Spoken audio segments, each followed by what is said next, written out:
आज हम लोग देखने जा रहे हैं हाइब्रिडाइजेशन इन ऑर्गेनिक कंपाउंड्स के बारे में। हाइब्रिडाइजेशन क्या होता है?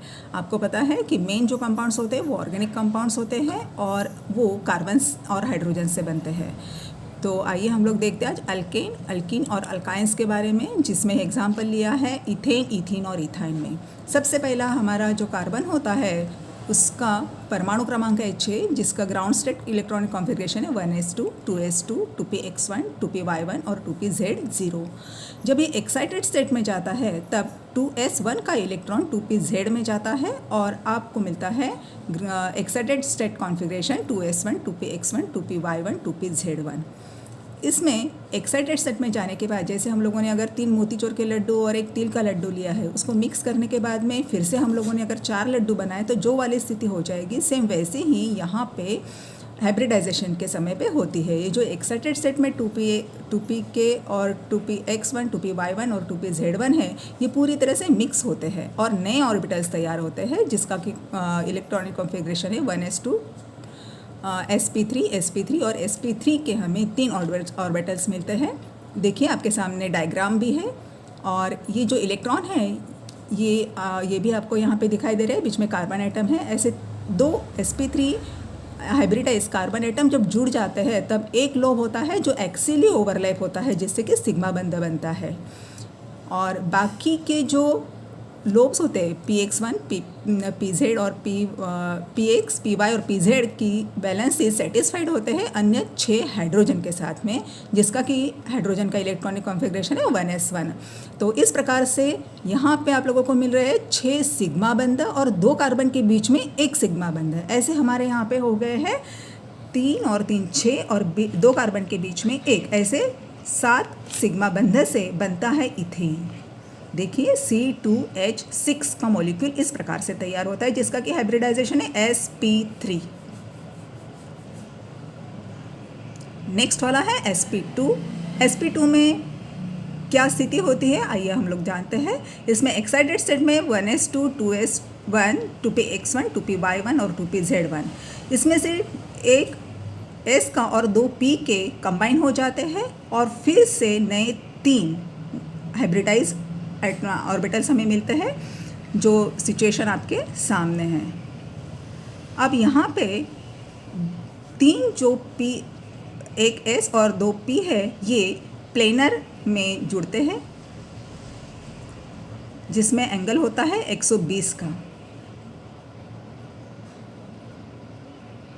और जो एक ऑर्बिटल है वो 90 अंश का कोण बनाता है और अन्य 3 120 के एंगल में समतल रहते हैं। ऐसा ही जब दूसरा कार्बन एटम आता है तब सेंट्रल ओवरलैपिंग होता है, जिसमें सिग्मा बंध बनता है 2 कार्बन के बीच में। अब 2 जो खड़े आप लोगों को डंबल शेप दिख रहे हैं वो ओवरलैप होंगे। देखिए आइए देखते हैं कैसे ओवरलैप हो रहे हैं। वो देख रहे हैं आप, ऊपर का और नीचे का सिरा ओवरलैप हो रहा है, जिससे कि एक पाई बंध बनता है और जो दोनों साइड में एक एक लोब दिख रहा है वो 2 हाइड्रोजन के साथ में सेटिस्फाइड हो जाएगी उसकी वैलेंसी और आपको मिलेंगे C2H4।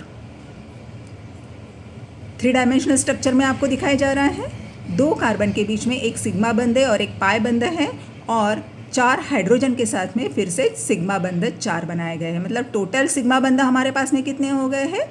4 और 1 5 सिग्मा बंध और 4 सिग्मा बंध और 1 पाई बंध। आइए देखते हैं sp हाइब्रिडाइजेशन में क्या स्थिति होती है। sp में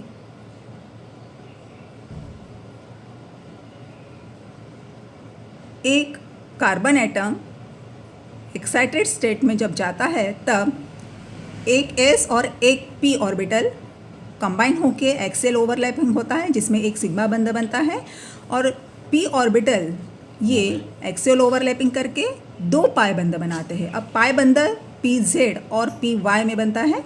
देखिए आपके सामने सिचुएशन है किस प्रकार से ये py और pz लोब, जब ऊपर का और नीचे का लोब ओवरलैप हो रहा है तब एक पाई बंध बनता है।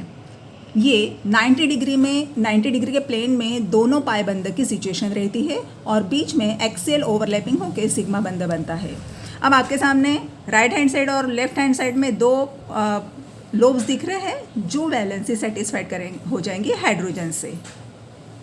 अब आपके पास में दो कार्बन के बीच में त्रिक बंध बना है, एक है सिग्मा और दो है पाई, और साइड में बने हैं दो सिग्मा बंध, मतलब टोटल सिग्मा बंध हो गए 3 और 2 पाई बंध। तो आपका ये मॉलिक्यूल तैयार हो गया है एसिटिलीन, जिसे हम लोग कहते हैं इथाइन।